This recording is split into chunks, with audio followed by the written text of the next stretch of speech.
warahmatullahi wabarakatuh.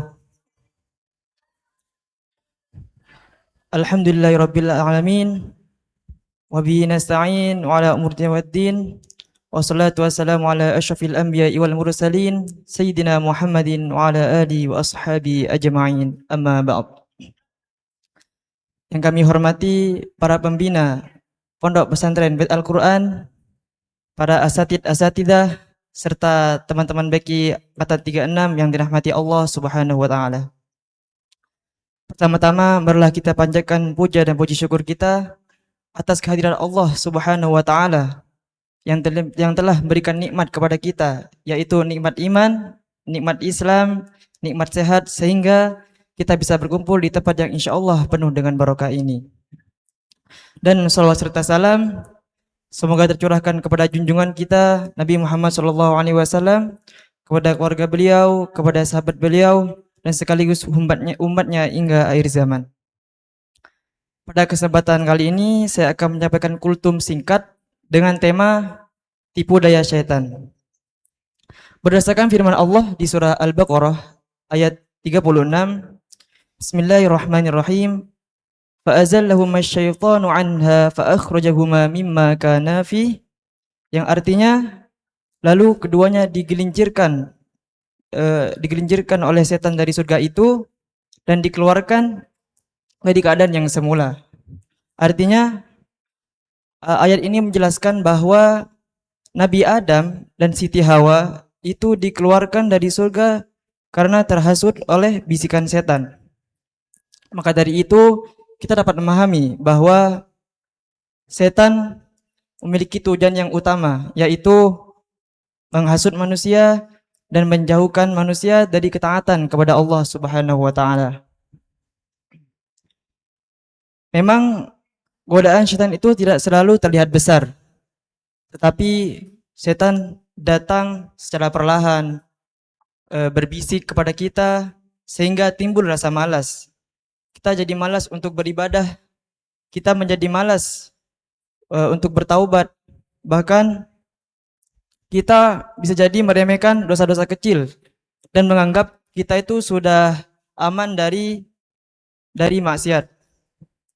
Nah, Allah juga berfirman di surah Fatir ayat 6 yang berbunyi, Innasyaitana kana lakum aduwwun fattakhidhuhu aduwwa, yang artinya sesungguhnya adalah setan bagimu, maka jadikanlah ia sebagai musuh.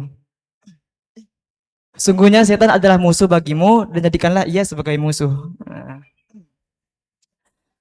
Dari arti ini, kita sebagai umat muslim tidak boleh lengah sedikit pun, karena setan tidak akan habis-habisnya untuk menggoda kita, menghasut kita hingga akhir ayatnya.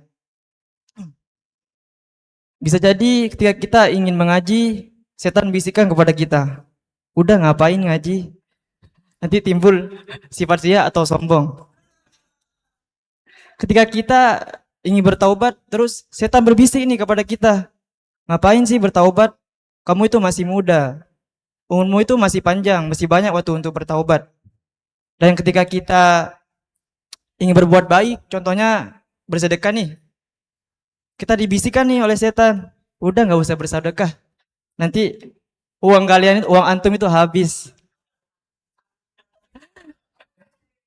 Akhirnya tumbulnya takut akan kemiskinan. Dan di sini ada poin penting. Sebentar. Saya mengingatkan setan itu tidak selalu astral ya. Ada juga setan itu yang nampak di lingkungan kita sendiri itu ada. Ya, kita ambil contoh kecilnya. Saya tuh punya cerita begini. Saya tuh pernah nongkrong sama teman-teman saya ya. Yaitu kita sebut namanya Kang Rofid dan Kang Yusron. Nah, pada waktu itu emang sudah hampir memasuki waktu adzan duhur. Kita masih ngomong sebentar, bincang-bincang. Nah, ketika adzan berkumandang, saya ngomong nih, Kang Yusron dan Kang Rofid, ayo kita sholat berjamaah dulu yuk. Ini udah berkumandang nih gitu. Terus Apa respon dari Kang Yusron ini? Kata Kang Yusron, udah nanti aja katanya. Masih ada 4 waktu lagi, masih ada asyar, masih ada maghrib, masih ada subuh untuk berjamaah. Terus Kang Rofik juga bilang, biar apa sih berjamaah? Biar dibilang rajin gitu. Nah, itu adalah salah satu contoh syaiton yang ada di dunia nyata.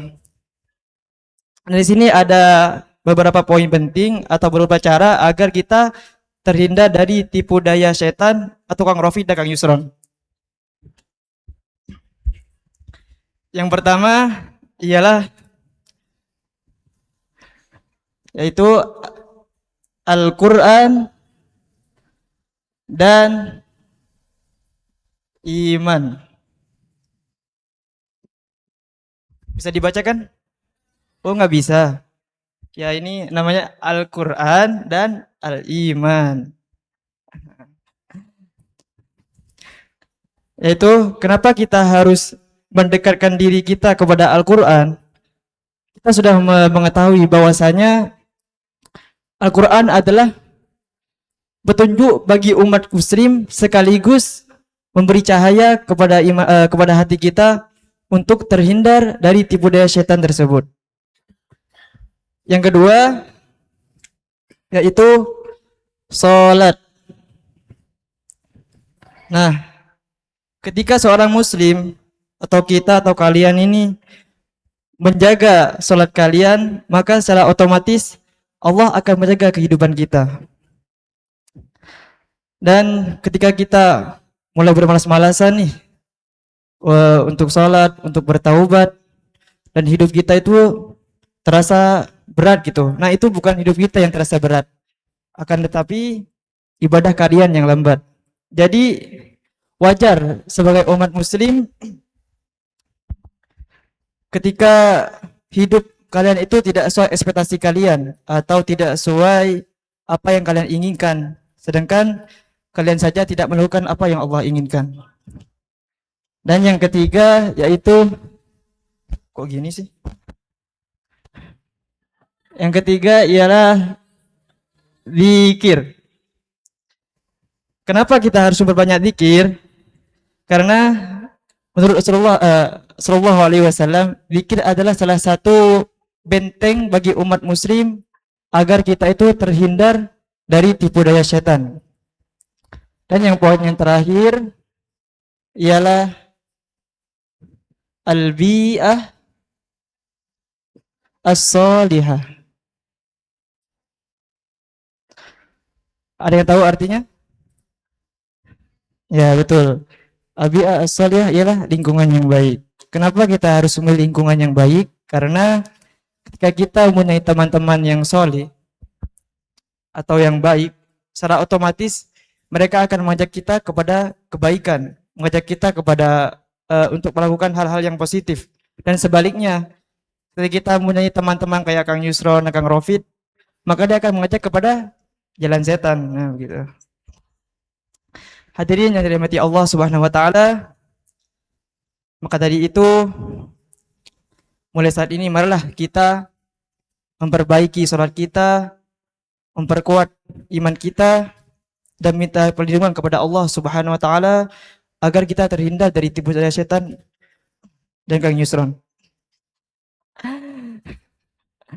Mungkin yang terakhir, semoga Allah menjadikan kita hamba-hamba yang pandai bersyukur dan menjadikan kita hamba-hamba yang selalu istiqomah berada di jalannya. Sekian dari saya, kurang lebihnya mohon maaf. Wallahul muwaffiq ila aqwamit thoriq. Assalamualaikum warahmatullahi wabarakatuh.